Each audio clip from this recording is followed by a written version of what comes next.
Harka साम्पाङले party खोलिसक्नुभयो, Rabi लामिछानेको party छँदैछ, अब बालेन शाहले पनि खोल्दै हुनुहुन्छ।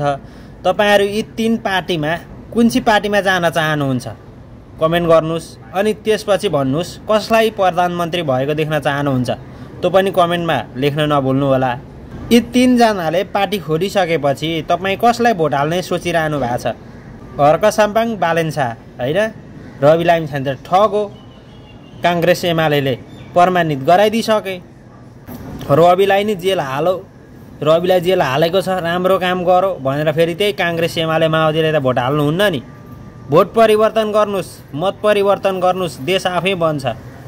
एउटै मान्छेलाई, एउटै व्यक्तिलाई कतिचोटि जिताउने?